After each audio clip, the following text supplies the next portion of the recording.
Ils ont tout laissé derrière eux. Leur pays, leur travail, leurs biens et pour la plupart, leur famille. Ils ont fui la persécution, la guerre, l'insécurité, la violence. Aujourd'hui, ils cherchent un endroit où recommencer, où vivre simplement en paix. Au Togo, ils sont des milliers venus de plusieurs pays. Ils sont appelés réfugiés.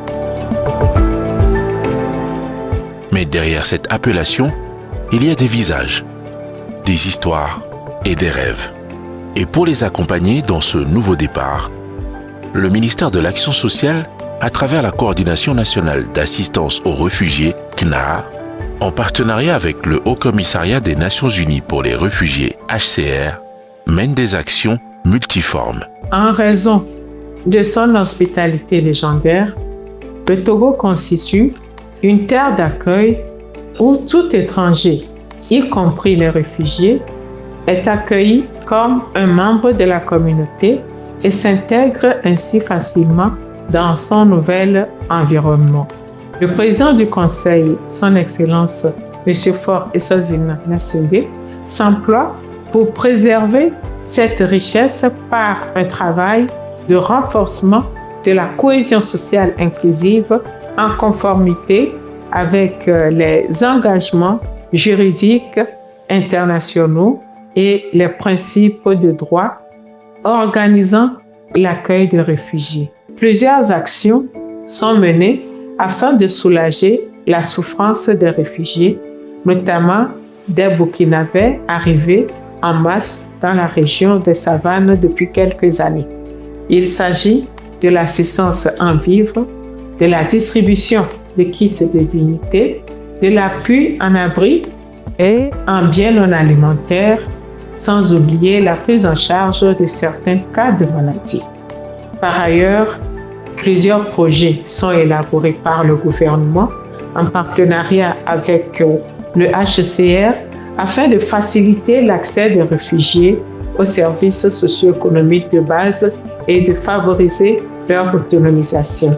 Il s'agit par exemple de la réalisation de forages, du renforcement de la capacité d'accueil des écoles, des centres de santé et des services de l'action sociale, sans oublier l'appui aux activités agricoles et aux AGR, c'est-à-dire les activités génératrices de revenus.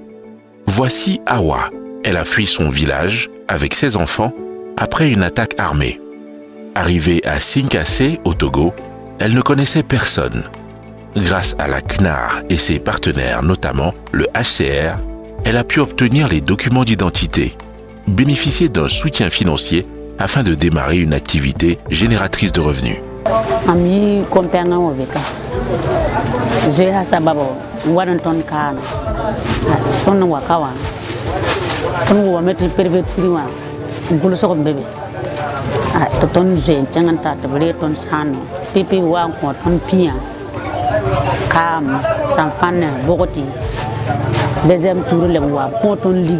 Comme elle, des dizaines de personnes trouvent chaque jour un peu de stabilité grâce à l'écoute, à l'accompagnement et au soutien que leur apporte la CNAR et ses partenaires. La CNAR, c'est la structure gouvernementale chargée de la protection et de l'assistance des réfugiés au Togo, de l'accueil passant par l'enregistrement à la délivrance de la carte d'identité de réfugié, de l'orientation, du soutien juridique à la réinsertion sociale. Ces équipes œuvrent avec humanité, souvent dans l'ombre. L'opération de délivrance des cartes d'identité des réfugiés fait suite à l'enregistrement ici dans la région des Savanes de pas moins de 40 000 réfugiés burkinabés. Et cette opération vise donc à les doter de ce document très important pour la sécurité et aussi pour la jouissance de certains de leurs droits les plus élémentaires. La carte d'identité des réfugiés est délivrée par la Direction générale de la documentation nationale. sur la demande de la coordination nationale d'assistance aux réfugiés. La carte, elle est vraiment un document très important parce qu'elle permet, entre autres, à son titulaire de pouvoir circuler librement à l'intérieur des frontières du Togo. Elle peut permettre également à son titulaire de pouvoir réaliser des activités ou des opérations qui nécessitent la présentation d'une carte d'identité.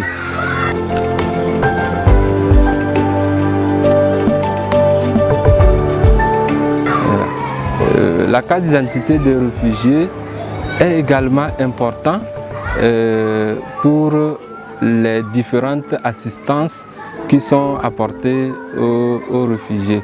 Parce que cette carte-là est la preuve que son titulaire a été officiellement reconnu comme réfugié par les autorités togolaises. Le PURS contribue au renforcement de la sécurité des réfugiés dans les zones où ils sont, en leur permettant l'accès au recensement, à l'enregistrement.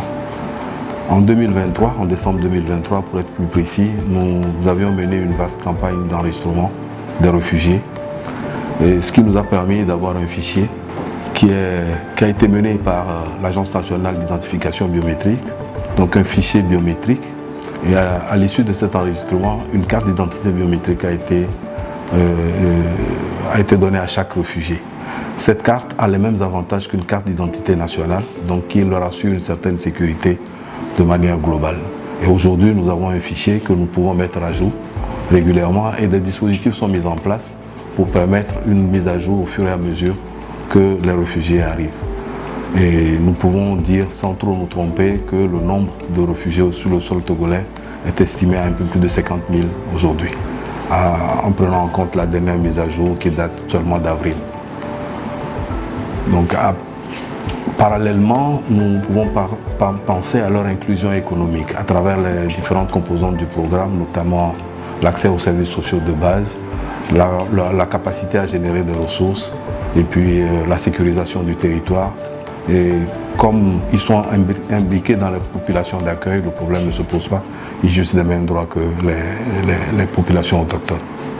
Même si quelqu'un veut te donner l'argent, ton ami peut te donner l'argent, tu ne sais pas comment tu vas faire pour s'occuper de l'argent là. Donc dans ce cas-là, ça veut dire c'est carte nationale du Togo. Ça nous fait plaisir même. Il y avait un projet qui était venu ici, que mes femmes veulent faire continue, donc eux n'avaient pas de carte, ils n'ont pas pu faire. Donc quand il a eu les cartes là, hier il m'avait dit que vraiment ils sont contents, très contents même.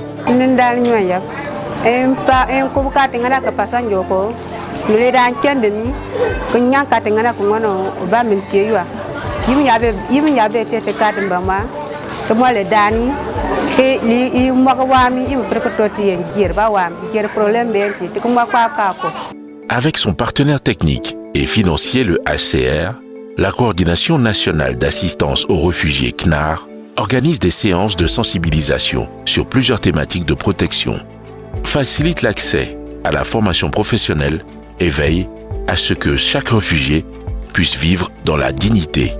La Convention de Genève qui cadre l'aspect juridique des réfugiés prévoit que tout réfugié a droit à une solution durable qui s'inscrit soit par un accompagnement au retour volontaire ou alors à une inclusion locale.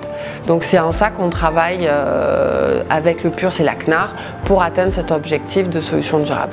C'est un travail à long terme qui n'est pas seul, puisque beaucoup de compétences sont aussi divisées vers d'autres acteurs, notamment les agences sœurs des Nations Unies qui sont clés dans cette réponse pour justement être en mesure de travailler avec eux sur l'inclusion des réfugiés pour la question de l'éducation, par exemple avec l'UNICEF, ou bien avec la question de la sécurité alimentaire avec le PAM ou la FAO. Donc c'est vraiment un travail de réponse programmatique intégrée avec l'ensemble du système des Nations Unies et en collaboration avec les autres PTF, partenaires techniques et financiers. Depuis 2023, le HR travaille main dans la main avec les autorités pour définir une stratégie d'inclusion des réfugiés et a su aussi travailler avec les partenaires clés de développement, des financements, puisqu'effectivement ça a un coût. On a déjà des pistes de travail vers lesquelles les réfugiés du nord du Togo pourront contribuer, par exemple, à renforcer la question de l'agriculture, qui est aussi un axe prioritaire de l'État. Plusieurs réfugiés ont trouvé au Togo plus qu'un refuge. Ils ont réussi à prendre un nouveau départ, comme Jacqueline, devenue micro-entrepreneur à Lomé, ou Yaya, qui suit aujourd'hui une formation pour devenir soudeur à l'arc professionnel. D'autres encore y ont trouvé un logement, inscrit leurs enfants à l'école et ont pu avoir accès aux soins de santé. J'ai eu le privilège de faire plusieurs formations et proposées par les ACR.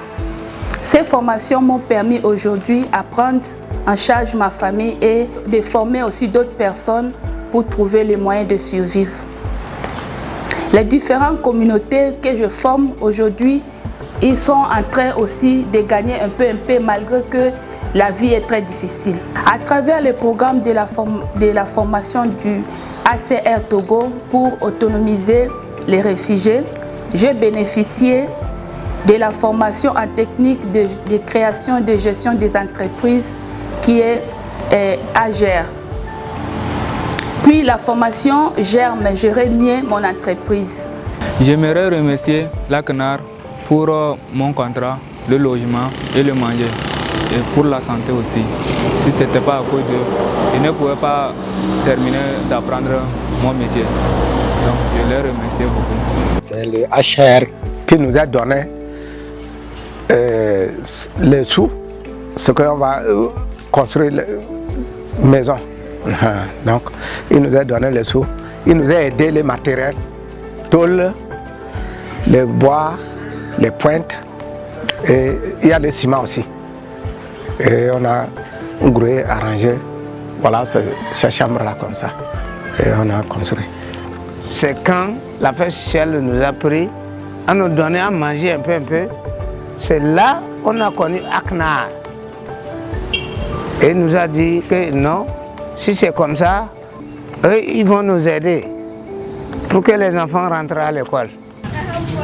La bourse d'AFI nous a permis de continuer nos études supérieures et cette bourse m'a beaucoup aidé, pas seulement sur le plan études, ça nous a permis également de subvenir à nos besoins, d'avoir toutes les conditions réunies pour étudier. Ça nous a aussi permis même d'aider nos proches. Parce que dans la bourse, nous avons aussi eu des allocations pour la nourriture, pour les vêtements et plein d'autres choses. L'accompagnement qu'ils reçoivent montre que la solidarité n'est pas qu'un mot. Elle se manifeste à travers des actions concrètes. Accueillir, protéger, accompagner, inclure et trouver des solutions durables. Telle est la mission de la CNAR grâce au soutien infaillible du HCR. Ce reportage est aussi un appel à la solidarité, à l'humanité et au vivre ensemble. Et vous, que pouvez-vous faire pour soutenir toutes ces actions? Car derrière chaque réfugié, il y a une histoire. Et derrière chaque histoire, il y a un espoir. Ensemble, faisons en sorte que cet espoir ne s'éteigne pas. Êtes-vous avec nous?